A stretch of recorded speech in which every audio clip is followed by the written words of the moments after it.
Hey everybody, welcome to Crystals and Coffee, and today we're doing something special. It's, instead of Taco Tuesday, it's Tarot Tuesday, and I started feeling really inspired to do this when I received this book from Tashin, which is the history of esoterica. So amazing. This thing is literally like a Bible, and they have all these different artworks inside of all these different tarot decks from the dawn of time until now. There's some really modern ones in here and some really ancient looking ones that I had never seen before, so that was really amazing. Ooh, we popped open to the star card. What a good one. So today we've been bringing people on that are female founders within the tarot world, so they have their own tarot decks. And the next person that's coming up is Shannon Gomez, and she's the founder of Rebel Deck, and to me, a very sassy mouthed unicorn. And so we're just waiting for her to come on. And in the meantime, I thought maybe it would be interesting getting some questions about how to pull a tarot card. And I was just talking about how to actually pull a tarot card with your hand, but how do you actually pull a tarot card with a pendulum? And this is pound pendulum, which is one of my favorites. So when you're using a pendulum to pull a tarot card, I like to keep it in my left hand because the left side of the body is the feminine side of the body and the side that we bring information in. So this is what my pendulum does in its resting spot. And so you could take your pendulum over the tarot cards when you know what your yes or what your no is, and the pendulum is actually going to swing. So you could say, is this my card? Is this my card? Is this my card? And when it swings yes, then you know how to actually pick a tarot card. Okay, so that's a little tarot card picking 101, and Shannon from Rebel Deck is ready to come on, so we're going to have her join.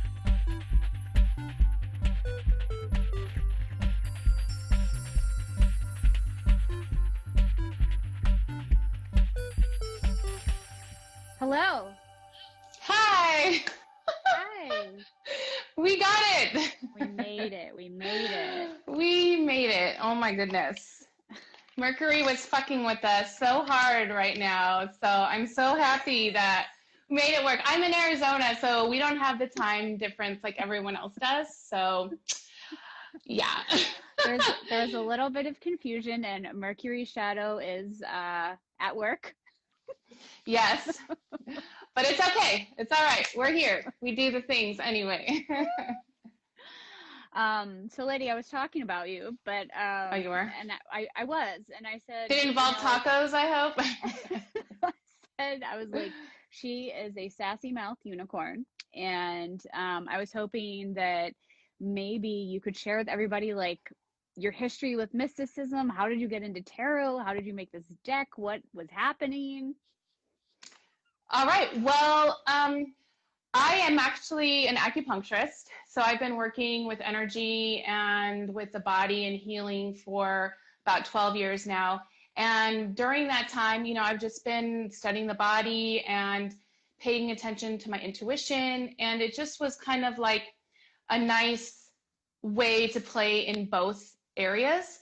And so, patients would come in and I would learn a lot from patients. And I've been listening to my intuition and connecting with, a higher voice ever since I was little, but never really did anything with it other than apply it to my patients. Well, when my third child was born, we were going through just a hard time. And I was feeling really sorry for myself and my friend texted me, and I think it was some type of oracle deck, and it was like had rainbows and unicorns and things flying all over the place and cherubs and all that stuff, and it was like had some very whimsical message, and I was like, oh fuck that message, like that's not for me. And then my intuition kind of kicked in and was like, just stop fucking whining. And I was like, kind of like, oh, okay, thanks for that. And I was like, well, that's the card I needed. That's the message I needed. And my intuition's like, well, that deck doesn't really exist. So if you want it, you got to make it. And so that's where I am right now. Mm. So how long ago was that? How long have you had this deck? I like 2017 is whenever I released the original deck. And here it is, the Oracle with Attitude. And you can kind of see that like there's actually no unicorns allowed. There's like nothing frilly. It's like to the point. It's in your face. It's like your BFF in a box. That friend you call when you're like, I didn't know, and they're just like, shut the fuck up. Nope, don't do it. And you're like, okay. That's what this deck is. And then I have a couples version, which is like, that real talk that whenever you've been in a relationship for a while, like do the fucking dishes, you should have some sex, like all that stuff that like maybe other cards won't tell you. This deck will tell you. And then people had asked me for a game, and I was like, are you fucking kidding me? You want a game? Like, okay. And fortunately, like I was just open because I'm kind of like, I'll just try whatever. I'll do whatever. So I did. I created a game, and this came out earlier this. Oh gosh, was it this year? And it's you have scenario cards, and then you have answer cards, and you put them together. So you can use it with yourself, and you can use it with a small group of people, and you can just kind of like have fun. My big thing is that like these spiritual tools should be for everybody, and they should be approachable, and they should be something that you look forward to, like, oh yes, my deck's gonna like slap you up the side of the face, but at least like you're open to trying like new things, Yeah. It's funny, because I use your decks in my readings with my clients, and several times, we'll pick your cards, and they're like, did the reading just swear at me? And I'm like, yeah. And they're like, yeah, I needed that.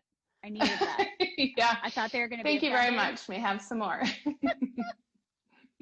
Yeah, there's a certain person that can handle it, but when you get that person, it's like it's a good match. Yeah, they're like totally on board.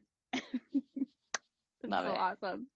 And I think it's worth mentioning something that I find really unique about your cards is that they're reversible.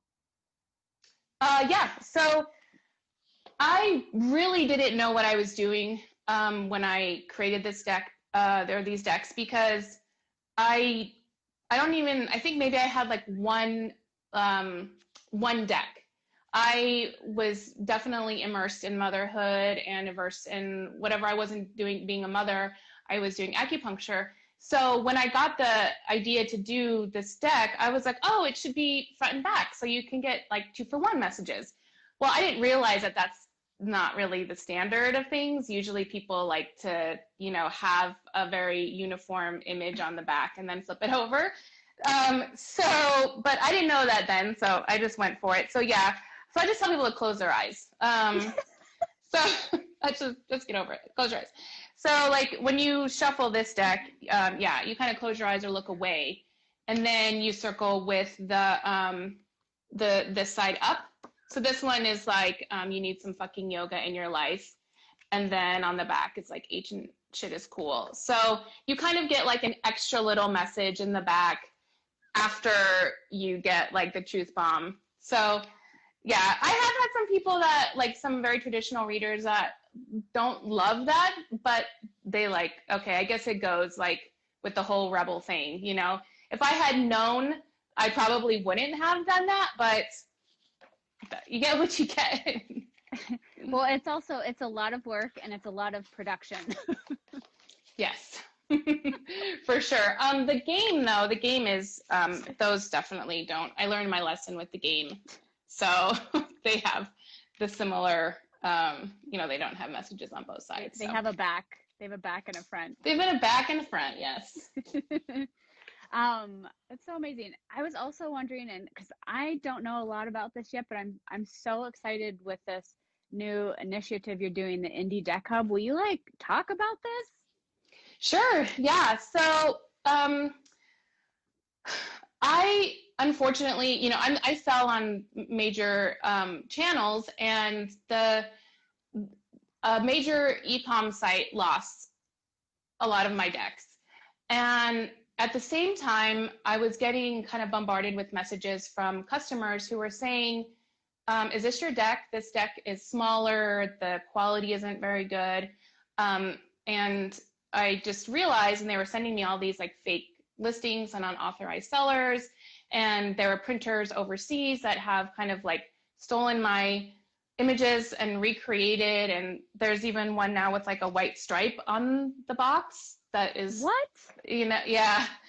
So I have done everything I can in my power. I have a trademark, but it's not international, and whenever something happens on eBay or Wish or other places like that, I always report it when I can, but it's kind of like playing whack-a-mole. You hit one and one pops up. So I just decided that after going through that, and then having my colleagues, some of them go through that also, again, I was just kind of came from a place of just kind of man, this fucking sucks. And just popped in well, there's really no central place for indie decks. Yes, there are shops, e-com shops and different directories, but there's no place that really supports where the a little mini Etsy just for deck creators. So that's what I'm in the process of doing now. You have to have created your own deck. And I want a place that people know that whenever customers come here, they're independent, they're going to get directly from the seller. And also the fees are going to be lower than they would on other e-com sites. So that way we, the creators, make more money. Yeah. So you're going to become the mother. You are the mother of this. I'm here, girl.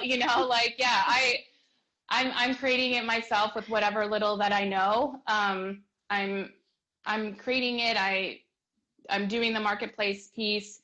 I'm, trying to figure out the best way. One of the things I'm really excited about is we're doing the PayPal mass payout.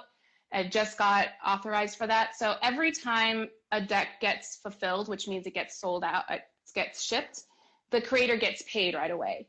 So other places hold the money, for a while. I do. And okay, so that way this, you'll get paid right away. And then the other amazing part is that I've partnered with my printers to offer fulfillment, where third-party fulfillment can be really expensive for creators. And now this, we have lowered fees, and there's no pressure. There's no storage fees. There's no, you got to sell 50 decks a month in order to maintain your space here. If you sell one deck every 6 months, we don't care. We just want a place that people can come and find beautiful products and create indie, and see indie things. And a lot of creators don't really have the time or the power, brain power to do the marketing piece and do the selling piece. They just want to create. And that's where I want to come in. Yeah. So you're helping on the business end a lot. Yeah. I'm trying to I want an infrastructure that I would have wanted. I'm still going to sell on the major channels. I'm still trying to grow my, original Rebel deck as much as I possibly can. But at the same time, there's all these others, I want to foster, have these other creators bring their decks in, and let's just all kind of rise together. And if there's going to be people pirating decks, they can do what they want to do. We're going to focus on the community that only supports, the creator. I love that. I love that so much. I'm so excited for this, and thank you. I'm so glad you are mothering this process, because I think it's really important. Well, people can check out the site right now. It's indiedeckhub.com. It's not enabled to actually buy anything, but I have a few sellers there so people can kind of look around and see what it's going to be like. I'm also going to be offering digital services. So like if creators or other people want to offer copywriting or offer any type of marketing or anything like that, or if there are, you know, graphic artists that cater to deck creators, you know, they can list their services as well. And then, you know, PDFs, that kind of stuff, they can list those. And also I have put all the tags in there to be as inclusive as possible. So LGBTQIA+, people of color, you know, minimalist deck, like I just had a lot of input from the community so that people aren't being exposed to decks just based on sales or based on notoriety. They will say, I want a round deck that has animals and is for beginner. And they can tag all those things. And if we've had it, if it's there, then it'll come up. And so, you know, and no reviews. Like, I think reviews are really tough for an indie creator. So no reviews either. So those are the things that, like, my touch, being a creator, I wanted to have on the platform. I love that.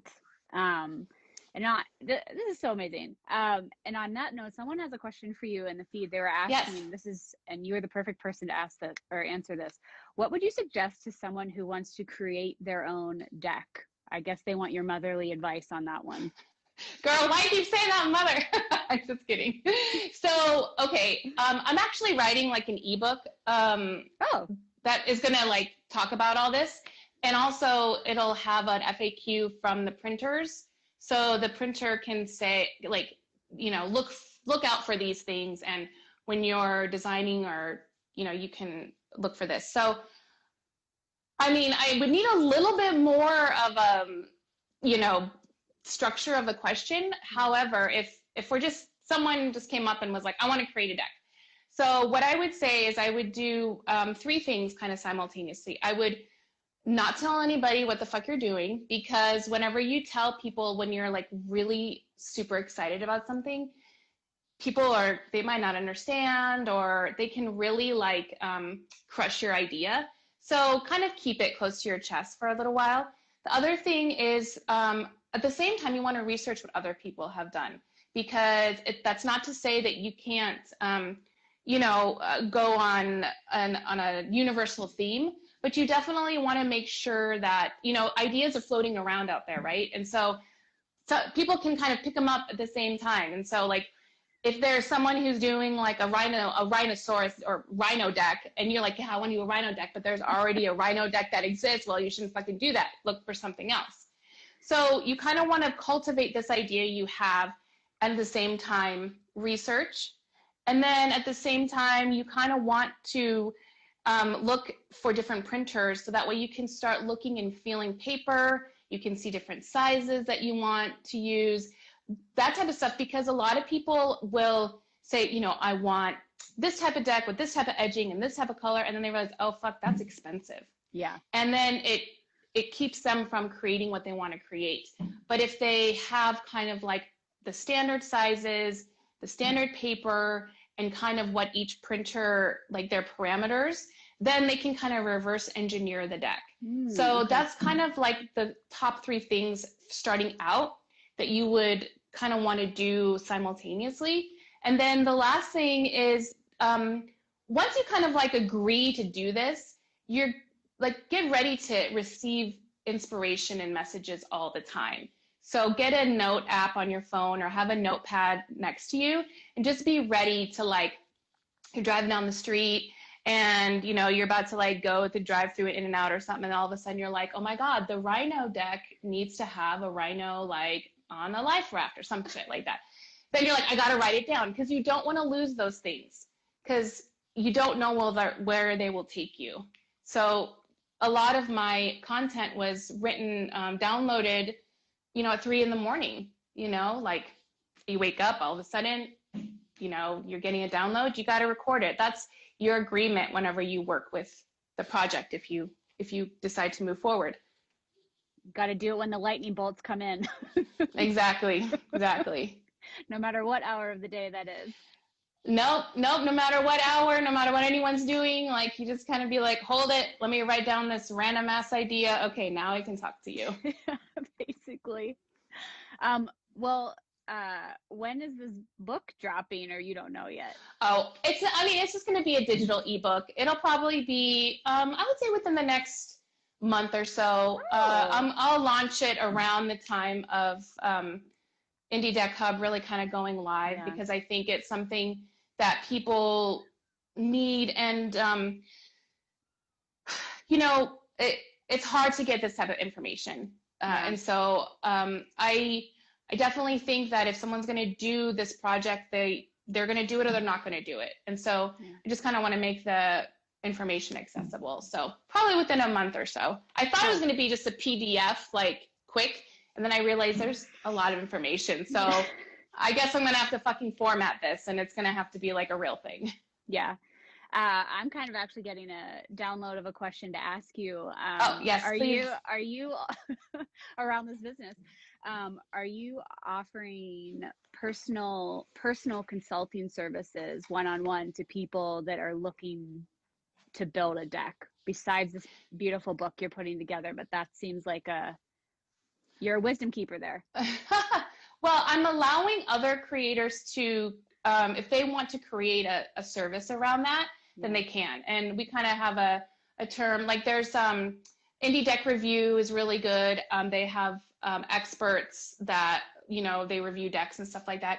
And so we've talked about having a service like an audit, like before someone goes to print or in the process of it, if they need help with like real world representation, messaging, symbolism, then they can, go to someone that's been there and done that.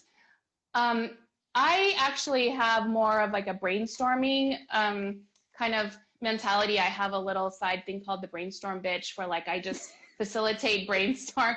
I know. I just facilitate like brainstorming sessions because that's kind of like what I love to do. And at some point, if there's time, then maybe I would offer some consultation. But really, I kind of want to defer that to like the real experts, especially when it comes to tarot symbolism and stuff like that. If someone wants to like maybe get some consult work with other aspects of the business, or like they have a seed of an idea, then I might, if I have time, I might be willing to do that. But yeah, I kind of want to continue to like have everyone else do that, and I'll kind of be behind the scenes. This is the first time I've done my makeup in like 7 months. And when I got this email to come on here, I was like, oh my God, you're dragging me out of like under my pillows right now. Well, you look stunning. And is this your beautiful office behind you? What is happening? Yeah, this is my workspace. Yeah. And I really try to support, that's Black in the Moon, that's Sagittarius. Sage and Salt, they're also Arizona. They have an amazing cleansing spray.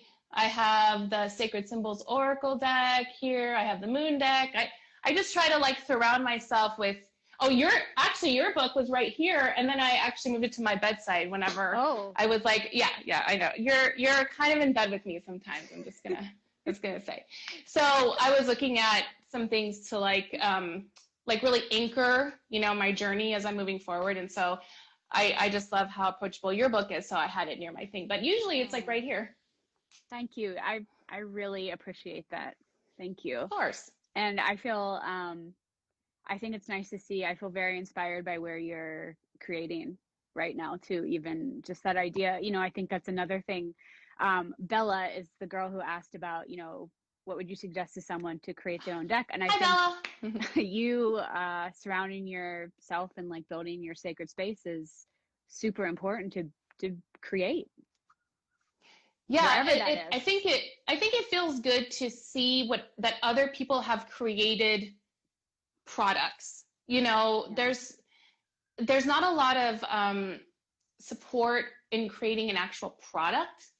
When it comes to the like indie and female and like underrepresented populations. And so it's really nice to see another person that's like you that has actually created something, and like you see it and you're feeling like, man, I don't think I can do this. And then you're surrounded by people who have done it, and they've had to have gone through what you've gone through.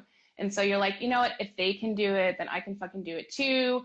You know, they're special, but I'm, you know, like we're all the same too. Like if they can fucking do it, I can fucking do it. So I think that's, you know, I think it is important to kind of like, you know, surround yourself with people that have done things. I'm kind of triggered by people try to tell me what to do when they haven't done it themselves.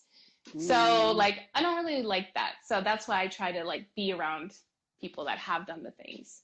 Yeah, absolutely. Well, I was hoping, so the new, or why do I keep saying this? The full moon in Aries is on Thursday. Yes. I'm sure you know that. I was wondering if you would be open to either pulling a card from one of your decks or a little 2 or 3 card mini reading, whatever Spirit is telling you, if you could share that with us, because I want to see what's Sure. up. Yeah, sure. Okay. So a little bit about my deck is that it's for the here and now. It's not like there's no, I do like some fun spreads, but it's like the 3 things I need to know right now. There's no like past, present, future. And it's best whenever it's open-ended. Like, what do I need to know right now? Not like, you know, is that, you know, employer gonna fire me? You know, like that's not how you use this particular deck. Open-ended, what does the universe, life, Gaia, Mother Nature, whatever want me to know right now? So what does life want us to know, the collective, when we're going into this full moon in Aries energy? So when I'm reading like on a live or something, I just go 1, 2, 3, pop it out. Great. Whenever there's like, you know, more in person or whatever, then I might like let it pop out or, you know, let the person feel and stuff. But for the sake of time, I just go 1, 2, 3. And then it's funny. Shit is going down with your job. I just talked about the employer. So reevaluate, change your perspective, or fucking quit. So, you know, with everything that's going on right now, I think this is just, you know, a reminder that it's okay to know that there's shit happening, and if that's just confirmation. And it doesn't necessarily have to be like a job. It could be something where, you know, you are being creative, or that's something like that's really important to you, and there's some attention that needs to be there. And the back of it, you know, reevaluate, change your perspective, or fucking quit. A lot of times there's not a lot of action whenever we get hit with a message. And so you either do have to kind of like, all right, do I really belong in this position? If I do, then I need to change my attitude. And if that's not the case, then maybe I need to close that door and open up another door. So as we move into this full moon, time to look at the jobs, time to look at how your income is coming in. And if it's not where you want it to be, then you got to change something. Burn the stagnant energy. Yes, for sure. How about we'll do one for the couples or people who are in long-term relationships for this new moon, or now I'm saying new moon, full moon energy. Okay, 1, 2, 3. All right, you think you got them all figured out, but you don't.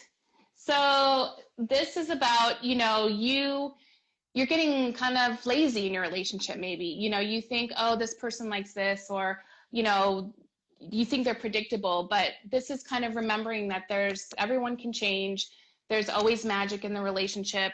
There are things that you can't get complacent about. You have to continue to look inside yourself, but then look also in them and see, like, pull that stuff out that might be hiding. So, you know, we think we know our partners, but maybe we don't always. And then, you know, alternatively, if there is something that is kind of getting at you that you think like, oh God, I just doesn't feel right. That's a type of card where you think, well, even though you think you know what's going on, maybe there's something behind the scenes that you kind of need to look at. So there's kind of like a double meaning for that card, depending on like where it hits you. Oh, surprises and mystery. Yes. Oh my gosh. Okay. How about I pull a card for you? Has anyone pulled a card for you specifically? Nobody ever pulls cards for me, so I would love that. Thank you. All right. Okay. All right. So I'm going to pull a card for you. What does life want you to know right now? Regardless of the moon, anything right now. Like 1, 2, 3. Put the fucking phone down. Too much screen time is making you awkward and sad. Go talk to a live person. So this would mean, obviously, but it would mean you're too focused on your screens, too much work, too much social media, too much internet, too much scrolling, too much TV. And, you know, this card is inviting you to shut all that shit down, get outside, and actually have a conversation with somebody. Receive. Does that make sense? It makes total sense as we're on IG Live. I know, right? I hate when that card comes up because I'm like, well, don't put your phone down like right now. Like, do it in like 5 minutes. In like 5 minutes. Yeah. No, that's I received that, and thank you. And it's actually, for me, actually through this whole COVID experience, getting to be in nature has been huge and healing, and it's just made me want it even more. Like, I'm like, okay, I'm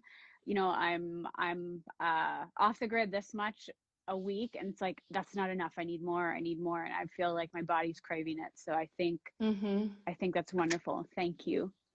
Of course. Yeah. You know, I started actually, I'm not a crafty person, but I actually started to learn how to crochet. Oh. Specifically to get my ass off social media and to get, you know, like get away from things that, you know, might be getting in my head too much. And so, you know, there is something about being out in nature or doing something with your hands, you know, that kind of is just like the best remedy for like too much technology. Totally. I feel technology can make you feel sad or not have energy, or I don't know. It's just, yeah. Oh, there's another crochet person. Hey, you don't want to see my work yet because it's like all wonky, but like I'm going to be doing like a hella scarf, like so many fucking scarves. Like, everybody, you get a scarf, you get a scarf, you get a scarf. I can't do anything that's complicated because then it takes out the meditative process for me. Like, if I have to count, I can't. I'm like, oh. That's amazing. Well, Shannon, thank you so much for sharing your wisdom and your craft and your creativity and your humor and everything. I adore you, and I want to thank you for your time, really, for being here. And after this, I won't be on IG Live anymore. Yeah. If I see you, I'm gonna. Exactly. No, yes, of course. It was awesome being on here. You know, thank you so much for inviting, and thank you so much for like supporting other indie creators. You know, I caught a couple before as I was getting ready frantically to get the time zone correctly. But you know, I appreciate this this offering that you have, and yeah, I'm just thrilled to be here today. Oh, awesome! All right, lady, I'll see you in the ethers. Oh, yes, exactly. And thank you everyone for joining, and all the people on the replay. Thank you so much. Okay. Bye. Bye.